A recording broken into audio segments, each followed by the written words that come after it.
Evangelho de João, capítulo 17, do 21 ao 23, irmãos. Diz assim a palavra do Senhor. Para que todos sejam um, como tu, ó Pai, o és em mim, e eu em ti, que também eles sejam um em nós, para que o mundo creia que tu me enviaste. E eu dei-lhes a glória que a mim me deste, para que sejam um como nós somos um. Eu neles e tu em mim, para que eles sejam perfeitos em unidade, e para que o mundo conheça que tu me enviaste a mim, e que os tens amado a eles como me tens amado a mim. Amém. Vamos orar, meus irmãos. Ó Senhor, nós pedimos perdão pelo sangue de seu Filho Jesus, qualquer pecado que houver em nossa alma neste momento, Senhor. E nós queremos rogar pelo Espírito Santo.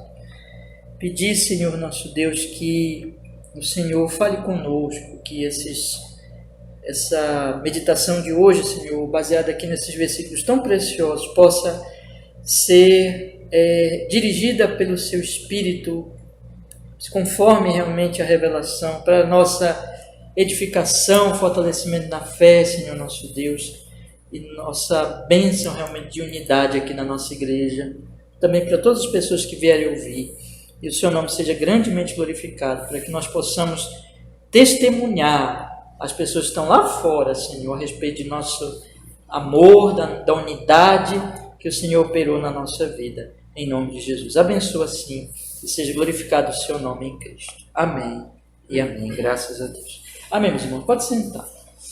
Pode sentar.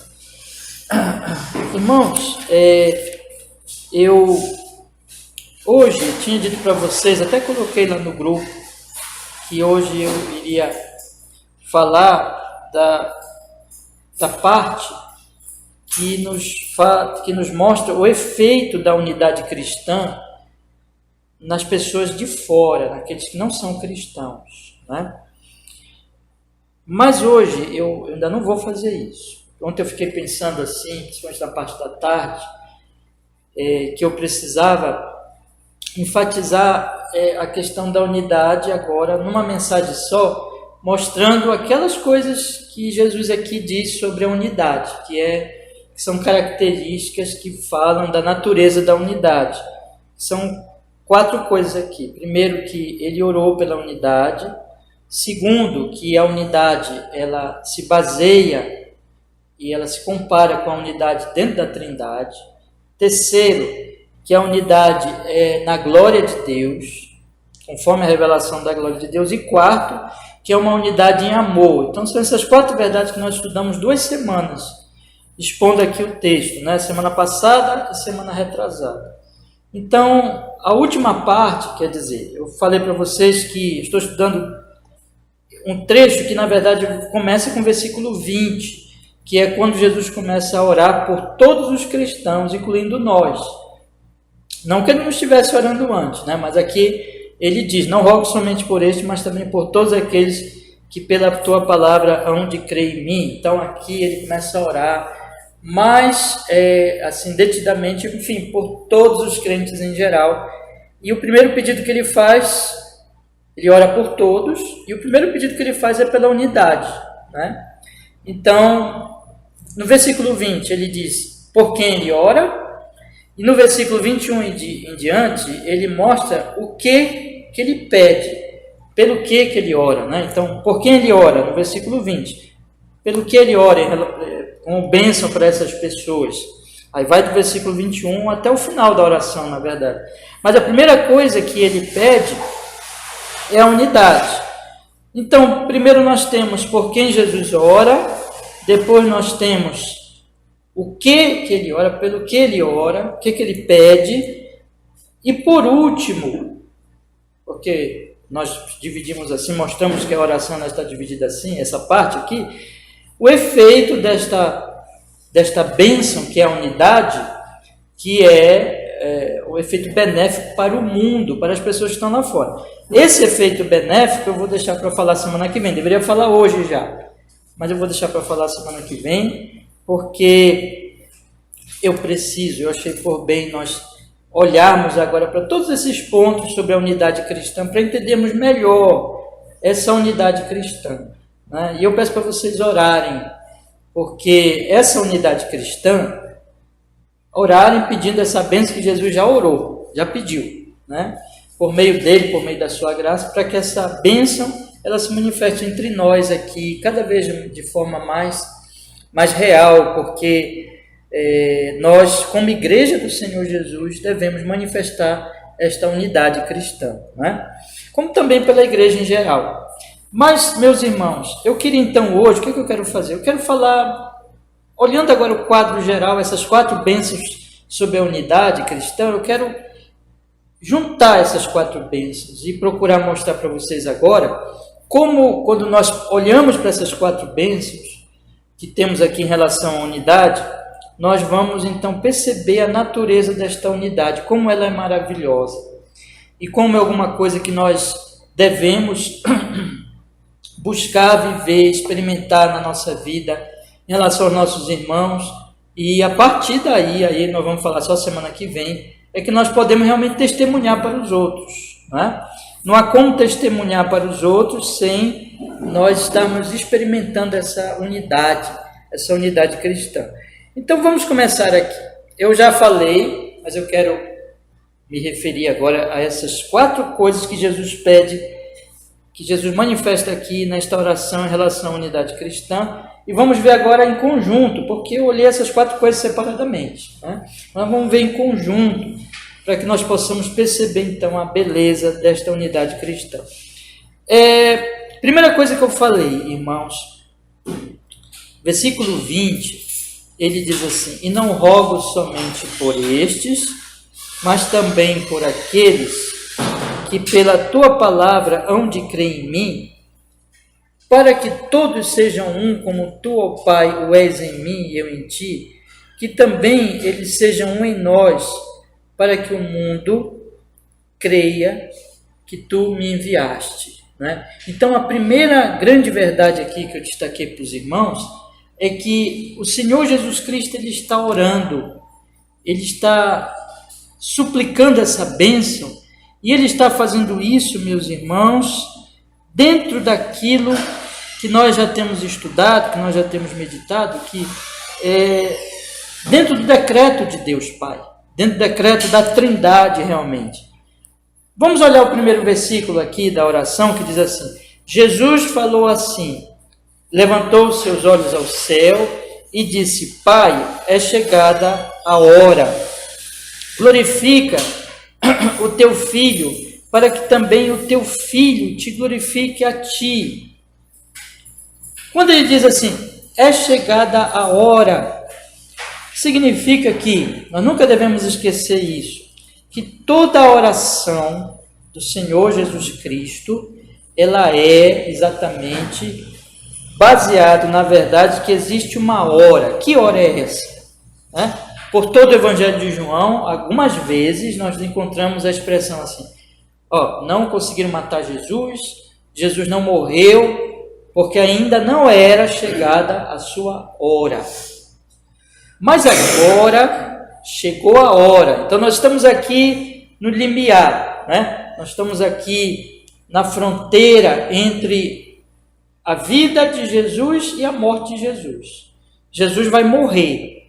Jesus está para morrer. Judas já saiu daquela reunião para buscar os soldados, as autoridades. Ele já está vindo para prender Jesus. E tudo isso está no tempo de Deus. Tudo isso está no tempo de Deus. Então, Jesus diz assim, é chegada a hora. Glorifica o Filho. Ou seja, glorifica em relação exatamente a essa hora, porque ele veio para glorificar o Pai por meio da sua obra. Glorifica o Filho para que também o Filho te glorifique a ti. Isto agora eu estou me entregando para a morte e glorifica-me nesse sentido, nesta minha entrega, para que também o Filho possa te glorificar, porque afinal de contas foi o Pai que mandou o Filho para essa morte na cruz. Então nós não temos nada aqui, absolutamente nada aqui, que seja alguma coisa que o homem tenha criado ou determinado fazer. Não tem nada aqui disso. O homem, ele é totalmente passivo e, podemos dizer assim, meus irmãos, irrelevante, no sentido de que o homem não teve participação nem em projeto, nem em execução desse projeto para salvação. Isso foi coisa de Deus. Isso foi algo que Deus determinou, que o Pai e o Filho determinaram. É aquilo que nós chamamos do pacto de redenção na eternidade para a salvação dos eleitos de Deus. E o Pai enviou o Filho e o Filho veio executar. E é isso que ele está fazendo aqui. Então, não tem nada a ver com o plano humano, não é alguma coisa humana. E toda essa verdade sobre que é algo divino e não humano, que o projeto é divino e que a execução é divina também e não humana, se refere ao resto da oração, tudo que Jesus vai falar aqui.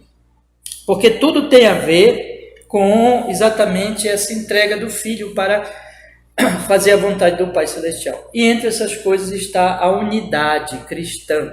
Então, uma coisa que eu quero enfatizar muito, muito mesmo, é que esta unidade cristã, Jesus está orando por ela. Veja só, Jesus está solicitando essa unidade cristã. Ele diz no versículo 20, eu não rogo somente por estes, mas também por aqueles que pela tua palavra hão de crer em mim, para que todos sejam um. Eu estou rogando para que eles sejam um. Então, esta unidade, esta oração, em prol da unidade, significa que a unidade não é um projeto humano, não é executada pela instrumentalidade, pela potência dos homens, pelo poder dos homens, mas é um projeto divino e é executado pelo poder de Deus dentro desse projeto, através de tudo que esse projeto ocorre por meio do Filho, por meio do Filho de Deus. Então, a nossa salvação e a unidade que nós recebemos como cristãos, unidade com os nossos irmãos, ela é uma obra divina, ela é uma obra de Deus. Consequentemente, meus irmãos, nós não temos que duvidar disso, de que não é uma coisa que pode ou não acontecer, não é uma coisa que depende do nosso projeto, como muitas vezes nós fazemos, né? Nós fazemos, por exemplo, até da nossa decisão de vir no culto. Nossa decisão de vir no culto, nossa decisão de trabalhar, nossa decisão de fazer muitas coisas, nós não temos o controle. Existem muitas variáveis, existem muitas coisas que podem acontecer e que nos impediriam de nós fazermos aquilo que nós tínhamos planejado. Mas com Deus não é assim.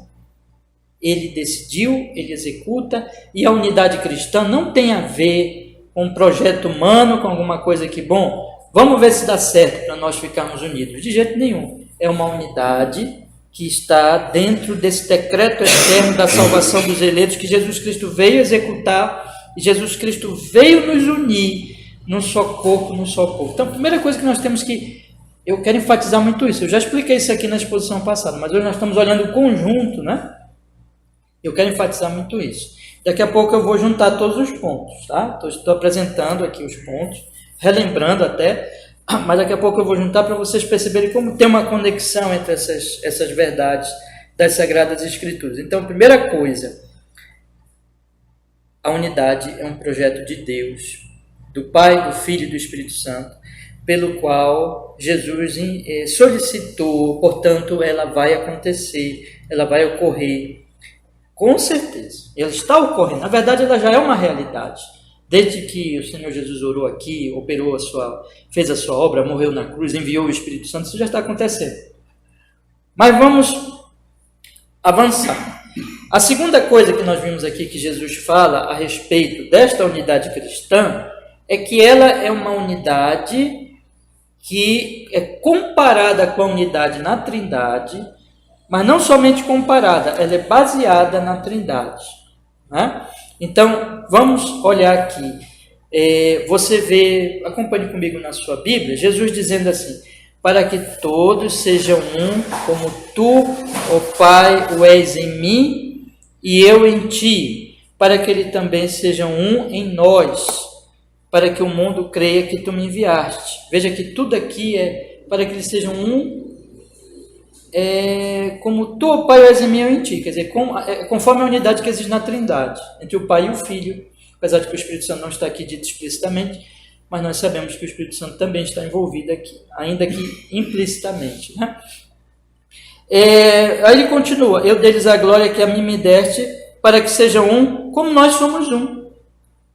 Então, a unidade conforme a unidade que existe entre o Pai e o Filho, que existe na Trindade eterna. Versículo 23, eu neles, tu em mim, para que eles sejam perfeitos em unidade, e para que o mundo conheça que tu me enviaste a mim, e que os tens amado a eles, como me tens amado a mim. Então, mais uma vez, eu neles, tu em mim, para que sejam perfeitos em unidade, para que o mundo conheça que os amaste como me tens amado a mim. Então, tudo novamente comparado com a unidade que existe na Trindade. Mas Jesus já tinha falado isso quando ele já falou da unidade no versículo 11. Lá também, eu disse para os irmãos já na exposição anterior, que ele também já tinha falado que esta unidade é conforme a unidade que existe na Trindade. E eu neles, versículo 11 que diz assim, né? E eu já não estou mais no mundo, mas eles estão no mundo, e eu vou para ti. Pai Santo, guarda em teu nome aqueles que tu me deste, para que sejam um, assim como nós. Então, de novo, é muito enfatizado por Jesus que esta unidade é uma unidade conforme a Trindade. O que significa isso, irmãos? Não significa que vai ser uma unidade conforme a Trindade no sentido essencial, no sentido do que Deus é. Porque Deus, ele é um Deus que subsiste em três pessoas, né? Existe uma essência divina em que, de um Deus só, uma essência, três pessoas. O Pai é completamente Deus, o Filho é completamente Deus, o Espírito é completamente Deus. Um Deus, três pessoas. Assim é a doutrina da Trindade Santíssima. Não é nesse sentido que nós vamos ser um, como se nós fôssemos também nos tornar essencialmente divinos. Nunca nós vamos ser divinos, nós vamos continuar sendo humanos. Que sentido, então, é comparado com a unidade na Trindade? É mais no sentido do propósito amoroso que existe na Trindade para a nossa salvação. Existe um propósito do Pai, do Filho e do Espírito Santo para nós sermos salvos. Em tudo, na verdade, né? Essas três benditas pessoas, elas operam em plena, perfeita harmonia de propósito e amor. E Deus é amor, o amor existe na Trindade. E tudo que as três benditas pessoas fazem, elas fazem, então, não só propósito, isso tem a ver com a criação. Você vê o Pai, o Filho e o Espírito Santo no início, logo no primeiro capítulo de Gênesis, né? Então, o Pai ali, presente, falando, e a palavra, o verbo, o próprio, significa que Jesus estava presente, e João diz que no princípio era o verbo, e o verbo estava com Deus, e o verbo era Deus, nada foi feito sem ele, tudo que foi feito por ele, e o Espírito Santo pairava sobre as águas. Então, todas as obras, toda a operação tem a participação das três pessoas da Trindade. Assim também a nossa salvação, eles estão unidos. O Pai elegeu, deu os eleitos para o Filho, enviou o Filho veio para morrer por nós, ele que se tornou homem, se revestiu de humanidade, morreu na cruz por nossos pecados, subiu, é o nosso mediador, ele é o caminho, a verdade e a vida, ninguém vem ao Pai senão por ele, mas quem nos convence, em quem opera em nós e quem está conosco o tempo todo é a terceira pessoa, bendita pessoa, que é o Espírito Santo. Então, essas três benditas pessoas, elas estão num só propósito, numa só unidade, e uma unidade de amor para operar a nossa salvação. E é nesse sentido, nós vamos ter uma unidade comparada a isso, não no sentido da essência, repito, não que nós vamos ser Deus, um só Deus, não existe isso, mas no sentido desse propósito do amor, em que nós também vamos nos unir, num só propósito que vem de Deus, e conforme o amor que vem de Deus, que vai nos unir. Então isso é comparado, né? Nós estamos aqui sendo comparados. Mas não somente há uma comparação, mas há a verdade também de que a unidade ela é baseada na Trindade, não é? Porque ela só pode existir, a unidade cristã, porque nós estamos no Pai e no Filho. Também já expliquei isso aqui para vocês. Então veja que o Senhor Jesus Cristo diz no versículo 21, acompanhe comigo novamente, ele diz assim: Pai, que todos sejam um como tu, ó Pai, o és em mim e eu em ti, que eles sejam um em nós. Então é um neles, nas duas pessoas, no Pai e no Filho. Para que o mundo creia que tu me enviaste, eu deles a glória que a mim me deste, para que sejam um como nós somos um. Aí olha o que ele diz no versículo 3, eu neles e tu em mim. Então como é que nós estamos no Pai e no Filho? Nós estamos no Pai e no Filho porque pela fé e pela obra do Espírito Santo, nós estamos ligados ao Filho, que é a videira verdadeira, que é o mediador, que é aquele que nos liga ao Pai. Então, a partir do momento que nós estamos, na verdade, ligados no Pai por meio do Filho, unidos ao Pai por meio do Filho, que nos redime, que nos santifica, e por obra do Espírito Santo, olha as três pessoas aí participando, né?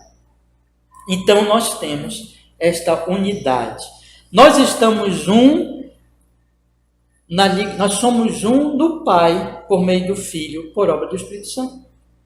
Então, o mesmo Espírito que habita em um de nós, habita no outro de nós. Nós somos um corpo, nós temos o mesmo Espírito. Nós somos um corpo em Cristo, que é o cabeça. Ou nós somos só uma videira, que a videira é Jesus e nós somos os galhos.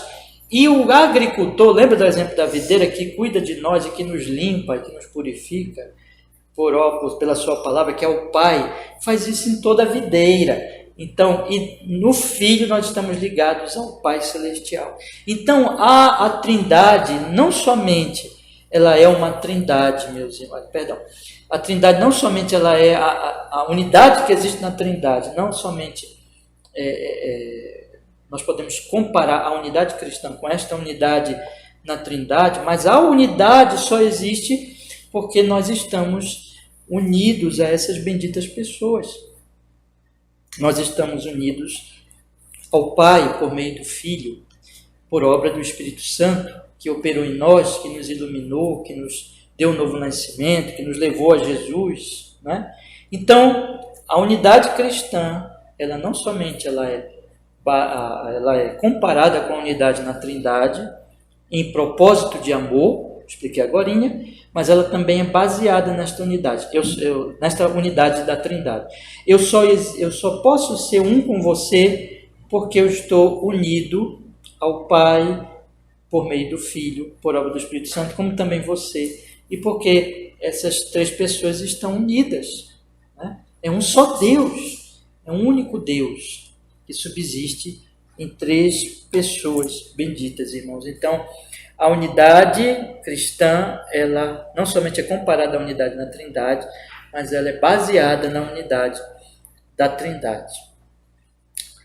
Segunda verdade, né? Qual é a terceira verdade que nós estudamos aqui? Eu estou pegando as 4 verdades em conjunto agora para mostrar a relação entre elas. A terceira verdade é que esta unidade é uma unidade em glória. Versículo 22, leiam comigo, por favor, que diz assim: eu deles a glória que a mim me deste, para que sejam um como nós somos um. Ou seja, esta unidade, ela vai ser uma unidade na glória, unidade em glória, unidade conforme a glória que o Filho nos deu, glória que ele recebeu do Pai. O que é isso? Que glória é essa? É a glória, irmãos, em 2 sentidos. É a glória, primeiro, no sentido da manifestação que o Filho traz do Pai. Nós fomos ler aqui, vocês não precisam abrir agora, mas eu só vou ler para nós lembrarmos. João capítulo 1, versículo 14 diz assim: e o Verbo se fez carne e habitou entre nós. E olha só, vimos a sua glória, a glória do unigênito do Pai, cheio de graça e de verdade. O Verbo se fez carne, O verbo, ele é chamado de verbo, ele é a palavra de Deus. É através dele que nós conhecemos a Deus. E ele se fez carne, ele não deixou de ser Deus, mas ele se revestiu da nossa humanidade, ele se tornou homem como nós, 100% homem, porém sem pecado, né? Porque ele nasceu do Espírito Santo sem pecado, nunca pecou. E ele então, nós olhamos para ele e nós vimos a glória do unigênito do Pai, cheio de graça e de verdade. Então, quando nós olhamos para ele pela fé, nós vimos a glória do Filho de Deus, que nos trouxe a graça do Evangelho, que nos trouxe a verdade do Evangelho. Nele nós vimos, então, essa graça e essa verdade. Vimos quando cremos. Essa visão não é a visão aqui dos olhos físicos, porque Jesus, quando se olhasse para ele não era um homem diferente fisicamente, ele era um homem como os outros homens, mas havia nele a graça e a verdade que só era discernida pela fé. Aí o versículo 18, do mesmo capítulo 1 de João, diz também assim: Deus nunca foi visto por alguém. Que declaração impressionante, né? Nunca ninguém viu a Deus. Mas o Filho unigênito que está no seio do Pai, esse o revelou. Nós vimos a sua glória como unigênito de Deus. Em que sentido? É que ele revelou o Pai. Nós podemos ver o Pai, que nós nunca vemos, porque Deus é Espírito, mas nós vemos a ele no Filho unigênito que está no seio do Pai, ele revelou. Então, o Filho de Deus, a segunda pessoa da Trindade, se encarnou e revelou o Pai. E por ele nós vemos o Pai. Lá no capítulo 17, o Senhor Jesus Cristo, e aqui então vocês podem ler comigo, porque está aí no capítulo que vocês estão lendo, ele diz que manifestei, o versículo 6 do capítulo 17, ele diz: manifestei o teu nome aos homens que do mundo me deste, eram teus e tu nos deste, e guardaram a tua palavra. Manifestei o teu nome de respeito à revelação também de Deus, Pai. Quando se diz assim, o nome de Deus, significa o conhecimento de quem Deus é, porque Deus se revela no seu nome. Então, Jesus manifestou este nome, Jesus revelou o Pai, Jesus. E é assim que ele glorificou o Pai. Ele glorificou o Pai. Em que sentido, irmãos? Porque em Jesus é encarnada toda a glória de Deus. Jesus é Deus, Jesus é o Verbo. Jesus, quando nós olhamos para ele, nós vemos e conhecemos a Deus. É a maior expressão. Lá em Hebreus está escrito assim, irmãos. Eu tenho que ler aqui. Abra comigo, por favor, que é bom a gente ler. Hebreus capítulo 1, versículo 1 também diz assim, olha só.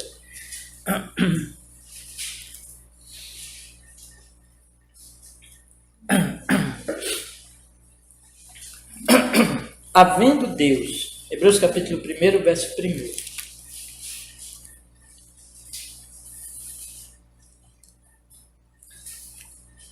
Havendo Deus, antigamente, falado muitas vezes e de muitas maneiras aos pais pelos profetas, a nós falou-nos nesses últimos dias pelo Filho. Então, o Filho é a revelação final, maior e definitiva. Ele falou pelos profetas, mas agora o próprio Filho veio e se encarnou e viveu entre nós. Então, o Filho é a revelação final, completa, definitiva dessa pessoa de Deus. Olha o que ele fala agora no versículo 2. A quem constituiu o herdeiro de tudo, por quem fez também o mundo, o qual sendo, olha só, o esplendor da sua glória e a expressa imagem da sua pessoa, o Filho, e sustentando todas as coisas pela palavra do seu poder, havendo feito por si mesmo a purificação dos nossos pecados lá na cruz, assentou-se à destra da majestade nas alturas, Aqui está. E aí todo o livro de Hebreus é uma dissertação sobre que o Filho é glorioso, sumo sacerdote celestial. Mas aqui ele está falando, meus irmãos, que este Filho é a expressão, a imagem da pessoa de Deus, a expressão, resplendor da sua glória, a glória de Deus, a glória de Deus. Nós conhecemos a glória de Deus no Filho. Então, se nós queremos saber quem é Deus, nós temos que olhar para Jesus, nós temos que olhar para Ele, porque Ele é o Deus encarnado que habitou entre nós. E aí, voltando para João 17, ele diz, no versículo 4, ele diz assim, vamos olhar aqui, meus irmãos, por favor. Glorifiquei-te na terra, tendo consumado a obra que me destes a fazer. Ou seja, Jesus está dizendo assim, eu te glorifiquei na terra. Essa é uma expressão muito importante, na terra. Jesus veio do céu. Lembra que ele tinha dito, quem vem do céu? Ele veio do céu, ele veio de Deus, ele é divino. Mas ele veio aqui a essa terra, isso manifesta a humilhação de Jesus. Jesus se tornou homem, se revestiu de humanidade. Ele ficou na terra em estado de humilhação. Ele assumiu a nossa humanidade em estado de fraqueza e pecado, sem que ele tivesse pecado. Ele morreu por nossos pecados. Ele esteve na terra. Em tudo isso ele estava cumprindo o propósito do Pai. De João 3,16. Deus, o Pai, amou o mundo de uma tal maneira que deu o seu Filho unigênito. Olha só. Para que todo aquele que nele crê no Filho, não pereça, mas tenha a vida eterna. Onde é que nós conhecemos o amor de Deus? E a palavra de Deus vai dizer que os anjos, preste atenção nisso, os anjos que estão na presença de Deus, eles olham para esta obra para conhecer mais de Deus. É como uma universidade angelical, em que eles olham para aprender isso, para perceber a glória do Pai. Onde é que eles olham e que eles aprendem mais de Deus? Em Jesus, no que Jesus veio fazer, na obra da redenção. Jesus está dizendo, eu consumei esta obra. Quando ele fala isso, ele não tinha nem morrido, mas já estava completando, estava final, já estava para morrer. Por isso que ele fala assim. Ele vai dizer na cruz ainda, está consumado. Mas tudo aquilo que ele veio fazer é porque o Pai enviou a ele. O Pai decidiu salvar pecadores tão obstinados, rebeldes, traidores, que não tem nenhum mérito, que só merece o inferno, como nós. E ele deu o Filho dele para morrer naquela cruz, para que nós fôssemos salvos. Deus amou, só Deus ama assim. E o amor de Deus, a justiça também de Deus, porque ele deu o Filho para morrer por nossos pecados, porque o pecado tem que ser julgado. E ele deu o próprio Filho para que esse Cordeiro de Deus, prometido por todo o Antigo Testamento, um animal. No Antigo Testamento, quando era morto, ele era sem defeito, simbolizando que tinha que vir um homem perfeito para morrer pelos imperfeitos, porque só um homem perfeito tem um valor, o sangue dele, e só um homem que não é só homem, mas é Deus homem, essa obra tem valor realmente. O perfeito Jesus, o santo Jesus, quando ele morre naquela cruz, ele consegue, porque ele merece, porque ele é santo, porque ele é justo, porque ele é perfeito, ele tem condições de, fazendo essa obra, pagar por nossos pecados. E ele pagou. E tudo isso mostra o amor de Deus, mostra a justiça de Deus, mostra a graça de Deus. Porque o que é graça? Graça é favor imerecido. Mostra que nós não merecemos nada, mas nós recebemos pela fé. Quando nós olhamos para ele, nós cremos nele, nós somos justificados, nós somos lavados dos nossos pecados, nós somos herdeiros do céu. Mostra a sua misericórdia. O que é misericórdia? Misericórdia é o ato divino de ver a nossa miséria e de vir nos socorrer e nos libertar de nossa miséria e nos tirar da nossa mendicância e miséria espiritual e nos fazer herdeiros do seu reino eterno. do reino do Filho, e ele fez tudo isso. Isso mostra a graça de Deus, o amor de Deus, a glória de Deus. Jesus é a glória de Deus na terra. Jesus glorificou ao Pai, consumando a sua obra.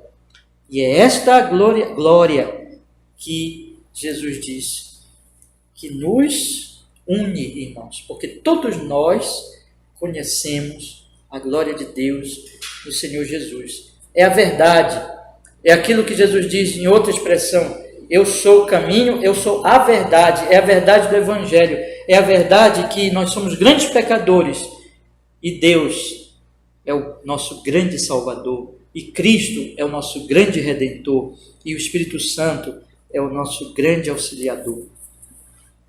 É a verdade que mostra, meus irmãos, que Deus é bom, que Deus é justo, que Deus é gracioso, que Deus é amoroso, que Deus, Ele estendeu as suas mãos para a nossa salvação, Ele operou a nossa salvação. A Ele seja a glória. Nós conhecemos a Deus em Cristo. E eu repito, até os anjos estão aprendendo nessa obra de redenção, de salvação, aprendendo essa glória e enxergando essa glória de Deus. Então, eu glorifiquei-te na terra, tendo consumado a obra que me dás a fazer. É isso que nos une, irmãos. É o conhecimento da glória. Todos os cristãos conhecem algo dessa glória de Deus. Isso vai crescendo. Quanto mais comunhão nós temos com Deus, mais nós vamos vendo o seu amor, a sua graça. E isso é crescente. Mas todos conhecem. E essa verdade nos une. É uma união em torno da verdade. Mas tem outro lado da glória. Porque o versículo 5, vamos ler o verso 4 e o 5 em conjunto para nós percebermos. No versículo 4 diz: eu glorifiquei-te na terra, tendo consumado a obra que me deste a fazer. Glorifiquei-te na terra, mas agora ele solicita a glória no céu. No versículo 5 ele diz: e agora glorifica-me tu, ó Pai, junto de ti mesmo, com aquela glória que tinha contigo antes que o mundo existisse. É a glória do céu. Ele pede, agora ele solicita que o Pai o glorifique, o exalte. Aqui é a exaltação de Jesus, porque Jesus veio do céu, Jesus se humilha, Jesus agora é exaltado. Jesus é o Redentor. Como Hebreus vai falar, ele senta no trono. Ele é o mediador celestial agora. Ele é o sumo sacerdote celestial. Não está mais na terra, não está mais humilhado, não. Ele agora é exaltado. E ele vai voltar não mais para ser morto, mas para nos buscar e para julgar os seus inimigos. É isso que a Bíblia fala. Para estabelecer o seu reino, novo céu, nova terra. É isso que o Senhor Jesus Cristo virá para fazer. Ele foi exaltado. Ele está na glória. Nesse momento ele está na glória. E em breve ele vai estabelecer o seu reino sobre o céu, sobre a terra, completamente. Eu publiquei, não tem muitos dias, tem umas 2 ou 3 semanas, um texto sobre o céu do teólogo Samuel Waldron. E os irmãos busquem lá, está no grupo, e leiam o que este teólogo fala sobre o céu. Né? Muito interessante. Então Jesus está no céu. E todos os que morrem no Senhor estão com Ele. O corpo está aqui, a alma está lá, em breve Jesus vai voltar para operar a ressurreição desses justos e estabelecer o seu reino. E o que ele pede? Nós vamos estudar ainda no versículo 24. Leia comigo, por favor, no versículo 24. Olha o que ele vai pedir, nós vamos estudar ainda. Pai, aqueles que me deste, quero que onde eu estiver, também eles estejam comigo, para que vejam a minha glória que me deste, porque tu me amaste antes da fundação do mundo. Então, o que ele pede? Que eles vejam a glória. Que glória é essa? Não é mais a glória que ele revelou na terra, mas agora é a glória do céu.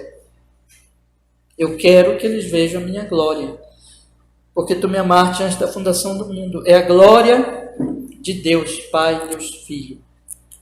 É a glória que nós vamos ver quando formos morar com Ele para sempre.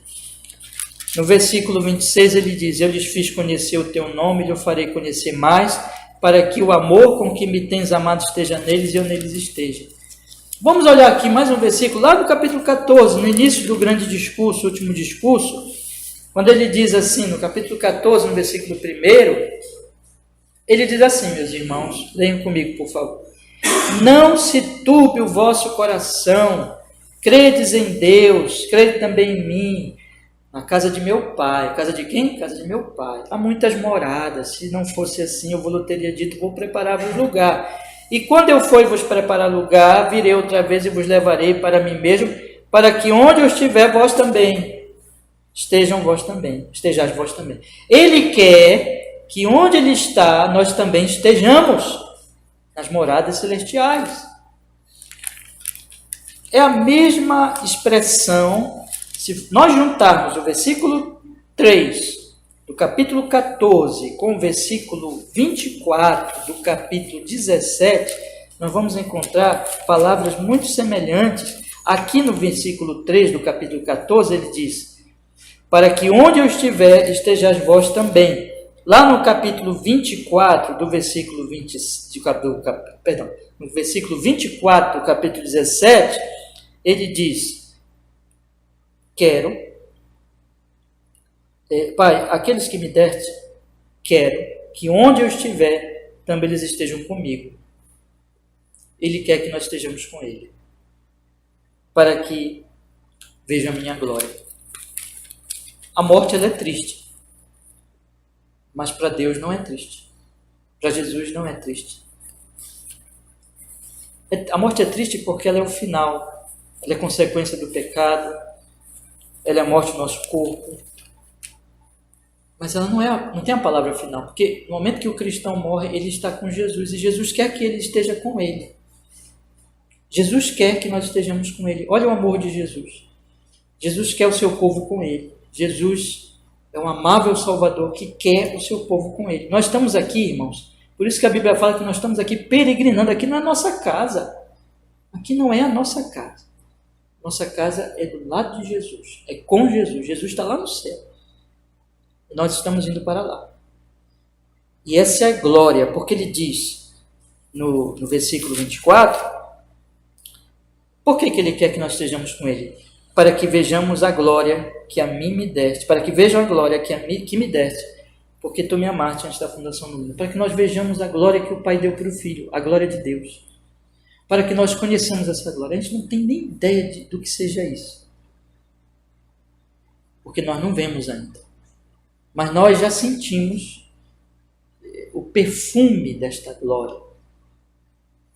Nós já percebemos algo dela no culto público, quando nós estamos reunidos na presença do Senhor, junto com nossos irmãos, adorando o mesmo Deus, falando sobre esse Deus que no mundo não sabe nada disso, o mundo não conhece nada disso, mas nós já conhecemos algo dessa glória. Mas lá nós vamos vê-la, nós vamos experimentá-la. Nós estamos indo para lá, meus irmãos. Isso já é uma realidade neste momento, os que já morreram em Cristo, mas será algo ainda muito mais glorioso, na consumação de todas as coisas. Hoje eu estive aqui com vocês na ceia do Senhor. Nós vimos que nós temos que fazer a ceia até que Ele venha, porque quando Ele vier, será a consumação. Vai estabelecer o seu reino, o novo céu e a nova terra. Apocalipse 20 e 21 vão se cumprir. Jerusalém vai descer do céu. E o diabo e todos os inimigos de Deus serão lançados definitivamente no inferno eterno, nas prisões eternas. E não haverá mais pecado, não haverá mais consequências do pecado, a morte, a dor. Ele enxugará dos nossos olhos toda lágrima, e Ele será o Deus deles, e eles serão o povo de Deus. É isso que está lá. Tabernáculo de Deus entre os homens. Isso vai acontecer. Esse é o paraíso, irmãos, que foi perdido no Éden, que o homem foi expulso porque pecou. Deus expulsou o homem, mas Deus envia. Aquela árvore da vida foi separada do homem. Lembra que diz lá em Gênesis? Mas a árvore da vida volta em Apocalipse. Volta à vida. Volta à comunhão plena com Deus. o que Jesus está falando aqui é da glória nos dois sentidos. É da glória no sentido de que ele revelou a glória do Pai na terra, mas é da glória no sentido de que ele agora está na glória e de que ele vai nos levar para lá. É a glória no sentido da revelação da glória do Pai no Filho na terra e a glória também no sentido da esperança da glória vindoura, do reino vindouro de Deus. E essas coisas estão ligadas. Por quê? Porque eu só tenho esperança da glória vindoura porque Jesus revelou a glória na terra. Porque ele veio morrer na cruz pelos meus pecados. A cruz de Jesus me liga com o Pai Celestial. É porque Jesus morreu na cruz que eu posso ter esperança de vida eterna. É porque ele morreu na cruz que ele pôde dizer para nós, lá em João 14, vou preparar lugar. Onde que ele preparou lugar? Na cruz. Ele estava para morrer na cruz. Em toda a obra subsequente dele, a morte na cruz, o sepultamento dele, que tudo isso tem valor para a nossa salvação, porque ele teve que ser sepultado para provar que ele morreu. E a ressurreição dele, porque ele não é um Messias morto, mas ele venceu a morte. A ascensão dele, ele reina e ele voltará. Tudo isso ele está fazendo para que nós moremos com ele. Ele está preparando o lugar, ele está operando. Ele enviou o Espírito Santo para nos converter, para nos revelar essas verdades, que é o nosso auxiliador, que está conosco nesse caminho. Aqui não é a nossa terra, e nós temos a presença contínua do Espírito Santo, que está andando conosco, está habitando em nós. Todas essas verdades nos unem, meus irmãos. Nós estamos unidos na verdade em Jesus, de que nós cremos no mesmo Jesus, que nós conhecemos o mesmo Deus glorioso revelado em Jesus, e nós temos a mesma esperança do céu. Nós todos somos peregrinos, então essa unidade cristã é uma unidade na verdade, nessas gloriosas verdades de que nós fomos salvos em Jesus e de que nós estamos no caminho para o Senhor Jesus Cristo. E tudo isso dá significado para a vida, né? Amanhã você vai fazer as suas coisas, vai trabalhar, vai estudar, vai fazer tudo dizendo assim, eu estou fazendo isso aqui como um peregrino. Você é diferente dos homens que não sabem nada disso, porque você não vai fazer do seu trabalho, da sua família, de qualquer coisa, o seu ídolo, mas você vai fazer tudo isso para a glória desse Deus, que quer que você... Por que você está aqui? Vamos falar sobre isso ainda, mas você está aqui para glorificar a Ele, para ser uma testemunha. Só por isso que você está aqui. E tudo que você fizer, você deve fazer para a glória dEle. Você vai casar, ter filhos, trabalhar, estudar, construir casa, fazer qualquer coisa. Mas tudo, não como o ímpio faz, que ele constrói reinos neste mundo, mas para a glória desse Deus, que você já ama e que você quer honrar. E você quer testemunhar os outros para que os outros também venham, para que os outros também tenham essa esperança. O túmulo está vazio. Jesus ressuscitou e Ele vem nos buscar. Ele está na glória e essa é a nossa esperança. E é isso que nos faz enfrentar qualquer coisa, pandemias e qualquer sofrimentos e dores que nós estamos aqui sujeitos. E as perseguições, porque no mundo tereis aflições, mas tenha bom ânimo, eu venci o mundo. Deixe-vos a paz, ele disse. No finalzinho ele disse, tenho-vos dito isso para que em mim tenhas paz. Essa é a paz do Evangelho, irmãos. Essa é a esperança do Evangelho. Isso tudo une os cristãos. Mas, por último, essa é uma unidade em amor. Porque ele diz aqui no versículo 23, leia agora comigo, por favor. Ele diz, e eu neles e tu em mim, para que eles sejam perfeitos em unidade, e para que o mundo conheça que tu me enviaste a mim, e que os tens amado a eles, como me tens amado a mim. Olha só que coisa. É uma unidade em amor. Porque Deus amou. E o amor de Deus se expressa em dar o seu Filho. E o Filho amou. Ele diz no versículo 13... Ora, antes da festa da Páscoa, sabendo, capítulo 13, versículo 1, ele diz, Ora, antes da festa da Páscoa, sabendo Jesus que já era chegada a sua hora de passar deste mundo para o Pai, como havia amado os seus que estavam no mundo, amou-os até o fim. Como foi que ele os amou? Tudo que Jesus está fazendo é uma expressão do seu amor. Inclusive o último discurso. E o derradeiro e a maior de todas a expressão deste amor é a cruz. Ele vai se entregar como um cordeiro mudo, sem defeito, para morrer por eles. O Pai amou entregando o Filho. O Filho ama se entregando. E aqui no capítulo 13, ele dá uma ilustração fabulosa, quando ninguém quer lavar os pés uns dos outros, mas ele se cinge como escravo, como servo de todos eles, pega uma bacia e lava os pés de todos eles como um servo. E agora ele diz assim, com isso: é isso que eu estou fazendo por vocês. Eu estou amando vocês. Eu estou servindo vocês. Eu estou morrendo por vocês. Eu vou ser humilhado. Eu vou ser morto, crucificado. Vai cair sobre mim os pecados e a morte e a ira que era contra vocês. Eu estou servindo vocês. E agora o que vocês devem fazer? Façam como eu. Sirvam uns aos outros. Vocês estão recebendo o meu amor, o amor do Pai, o amor do Espírito Santo. E agora se amem. E como é que é este amor? Este amor não é mero sentimentalismo. Este amor não são as meras palavras de dizer, como eu te amo. Este amor é servil. Este amor é de servo. Lavem os pés dos seus irmãos. Lavem os pés uns dos outros. Sirvam uns aos outros. Aqui não é literalmente. Aqui não é que eu vou chegar no próximo culto com uma bacia, com um balde e lavar os pés de vocês. Não é isso. Não tem sentido, né? É no sentido de que aquilo que eu recebi como dom, como graça, como capacitação, eu vou usar para servir meus irmãos em amor. Por isso que Pedro vai dizer, quem prega, pregue conforme os oráculos de Deus, a palavra de Deus.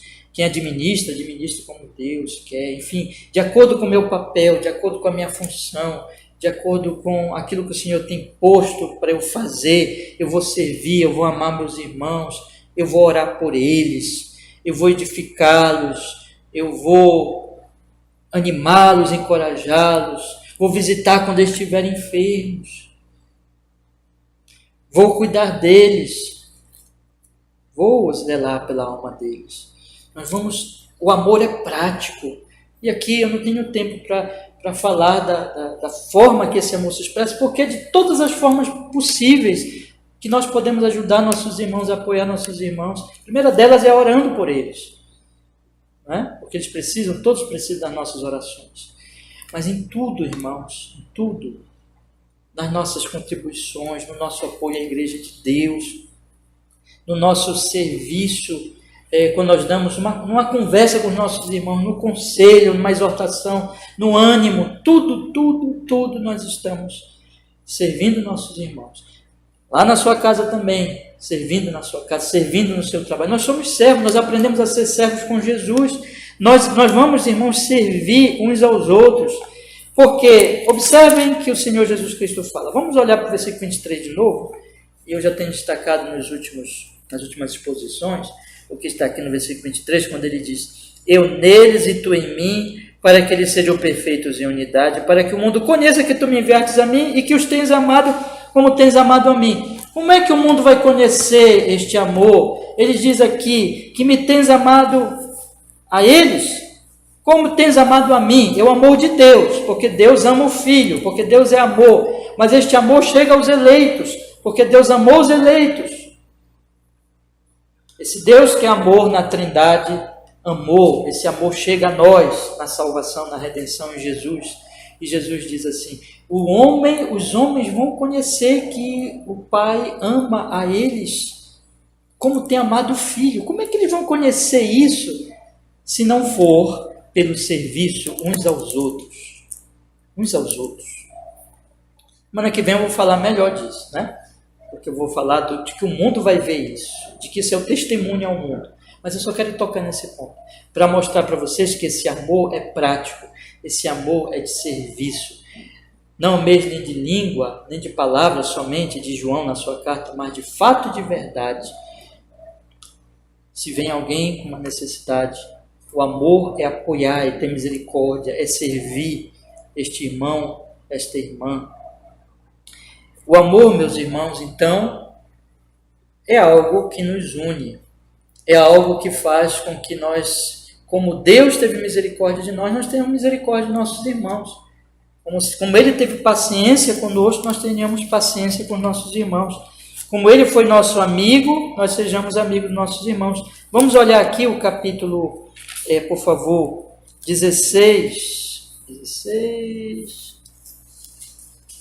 15, perdão, versículo 12, ele diz assim: o meu mandamento é este. 15, 12, o meu mandamento é este, que vos ameis uns aos outros, assim como eu vos amei. Versículo 17, ele diz: isto vos mando, que vos ameis uns aos outros. Aqui, do 12 ao 17, ele fala do amor, e ele contrasta, já disse isso para vocês lá quando fiz essa exposição, com o ódio que há no mundo, porque no 18 ele disse: o mundo vos odeia. O mundo não sabe nada deste amor de Deus, o mundo só tem ódio, porque o mundo odeia a Deus, e por isso odeia os irmãos, mas os irmãos não odeiam os irmãos. O mundo odeia os irmãos, porque o mundo não ama a Deus, não ama Jesus, mas os irmãos se amam, porque, como é que a coisa acontece? Acontece assim: Deus me amou no seu Filho, e o Filho me amou na cruz, o Espírito me amou, revelando este amor do Pai e do Filho. A partir do momento que eu conheço esse amor, eu passo a amar a Deus. E o meu padrão de vida agora é o amor de Deus, não é o ódio mais que eu conheci no mundo. E eu passo a amar os meus irmãos, porque Ele me amou primeiro. Eu amo a Ele e eu quero obedecer os seus mandamentos agora. O meu amor é resposta ao seu amor. E porque eu amo a Ele, eu amo os meus irmãos. Meus irmãos não são fáceis, meus irmãos são pecadores, mas eu os amo, não porque eles sejam fáceis de amar, não porque eles sejam totalmente amáveis, algumas vezes eles não são, mas eu amo porque Ele me amou. Eu amo porque Ele é a fonte deste amor, porque Ele é amável. Amem como eu amei. Amem, quem me ama, me obedece. Ele disse: quem me ama, ama como eu amei. Eu vou amá-lo, por isso eu obedeço. Eu vou amá-lo, por isso eu vou amar meus irmãos. E a prática do amor é como Ele deu exemplo. E como foi que Ele amou? Ele lavou os pés. Eu vou lavar os pés também. Eu vou servir meus irmãos. Ele diz aqui no versículo 14, leiam comigo por favor do capítulo 15, ele diz: vós sereis meus amigos se fizerdes o que vos mando, já não vos chamareis servos, porque o servo não sabe o que faz o seu senhor, mas vos chamei amigos, porque tudo quanto ouvi de meu Pai vos tenho feito conhecer. Os meus irmãos serão também meus amigos. Os meus irmãos são aqueles que eu vou comungar com eles como amigos. Eu vou falar para eles da palavra de Deus, como Cristo falou para mim. Esse vai ser o maior serviço que eu farei a eles: orar e lhes edificar na palavra e na ação. Eu vou fazer o que Jesus faz no versículo 16, que ele diz: não me escolheste vós a mim, mas eu vos escolhi a vós. Eu vou amá-los de forma semelhante, porque Jesus não me amou porque eu era bonzinho. Deus me amou dos meus pecados, das minhas fraquezas, e veio e me resgatou. Então eu vou amar meus irmãos, ainda que eles não sejam perfeitos. E eles não são perfeitos. Eu vou amar meus irmãos dessa forma. E Jesus diz que vos ameis uns aos outros. E este amor não existe no mundo, meus irmãos. É um amor, então, prático, é um amor de acordo com o nosso chamado, é um amor servil, é um amor de acordo com o amor do Senhor Jesus Cristo. Eu quero encerrar falando para vocês, então, que esta unidade cristã, ela tem todos esses elementos. O elemento do decreto divino, por isso que Jesus orou. o elemento da trindade, trinitário podemos dizer assim, o elemento da glória e o elemento do amor. Como é que essas coisas se conectam? Eu quero encerrar dizendo isso para os irmãos. Elas se conectam da seguinte maneira. Deus soberanamente nos amou no Filho e decidiu nos salvar. E nos unir no Filho. Ele que decidiu isso, eternamente. Então, por isso que Jesus orou. É um amor no mesmo propósito. Por isso que quando nós olhamos para a Trindade é o nosso modelo de unidade, porque é um amor, é um propósito no amor, é o mesmo propósito. Assim nós vamos nos unir nos nossos irmãos, também semelhantemente nesse propósito de amor. Mas é uma unidade que não só está comparada, mas baseada na Trindade, lembra? É uma unidade que eu tenho com meus irmãos, porque eu estou ligado ao Pai e ao Filho, e eles também estão. Nós estamos juntos em Cristo, unidos ao Pai, por obra do Espírito Santo. É uma unidade em que, nesta unidade que nós temos,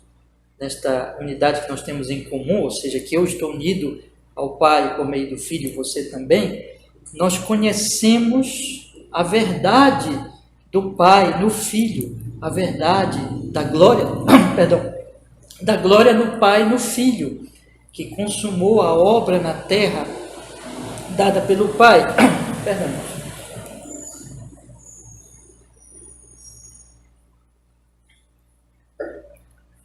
É uma unidade, irmãos, que por causa disso nos une também na esperança de que nós vamos estar na casa do Pai, por causa do Filho, da glória eterna. Estamos unidos nessa mesma esperança, nessa mesma verdade.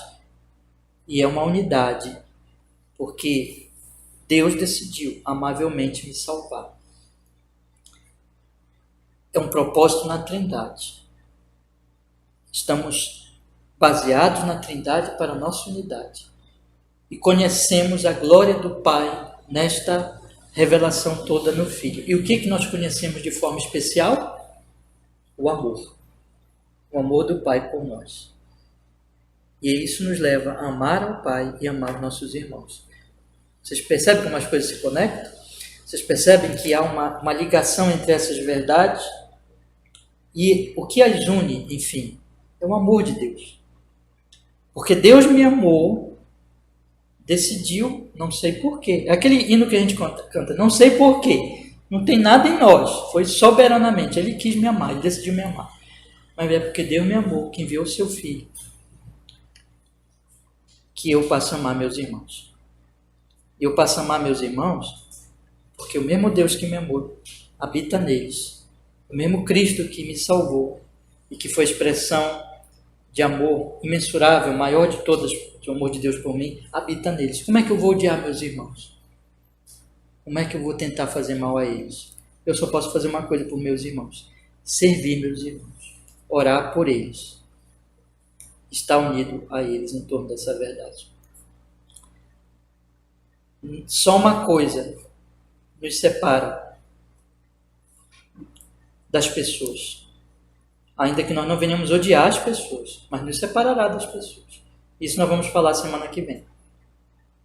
Acho que nem a semana que vem, na outra semana, porque eu quero tratar desse ponto mais especificamente. Semana que vem eu vou falar do efeito do amor nos de fora, né? Mas só tem uma coisa que nos separa. Não vai nos fazermos odiar as pessoas, mas vai nos separar, que é quando elas não estão em Cristo. Existe um laço entre nós e nossos irmãos, e esse laço é Cristo, que nós não temos com outras pessoas. Nós não temos essa comunhão, por exemplo, com as pessoas que não são de Cristo, que não têm Cristo. É impossível ter essa comunhão com elas, porque elas não amam mesmo Jesus. Mas, irmãos, Cristo nos une, o amor de Cristo nos une. O amor de Cristo nos faz servirmos uns aos outros. E eu queria encerrar essa mensagem dizendo para você o seguinte, irmãos. Vamos operar este amor? Todo o meu propósito aqui nesse estudo é falar o seguinte a você. Nós aqui da nossa pequena igreja devemos exercer esta unidade cada vez mais. Como pastor, amando uns aos outros, servindo uns aos outros, dentro daquilo que o Senhor nos deu, e orando uns pelos outros. Baseados em quê? Na nossa decisão? Baseados em quê? No nosso plano? Não, baseados no fato de que nós todos fomos amados pelo mesmo Jesus e Salvador. E já estamos unidos nele.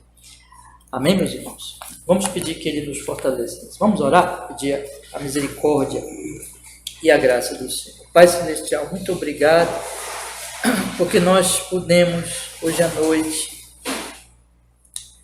estudar, Senhor, meditar nestas verdades.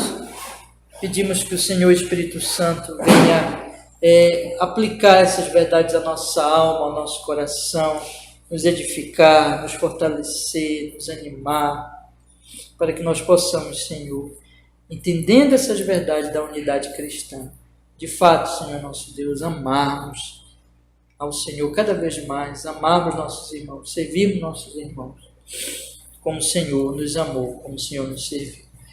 E quanto aos de fora, nós temos que levar a eles, Senhor, o exemplo deste amor, desta graça, desta misericórdia, para que eles também, vendo, possam se arrepender dos seus pecados e virem até nós e fazerem parte dessa bendita igreja do Senhor Jesus, por obra e graça do seu Espírito Santo. Nós oramos assim, Jesus, e nós agradecemos. Amém e amém. Graças a Deus. Eu queria deixar um versículo aqui, irmãos, que é como uma pontezinha para a mensagem do domingo que vem, tá bom?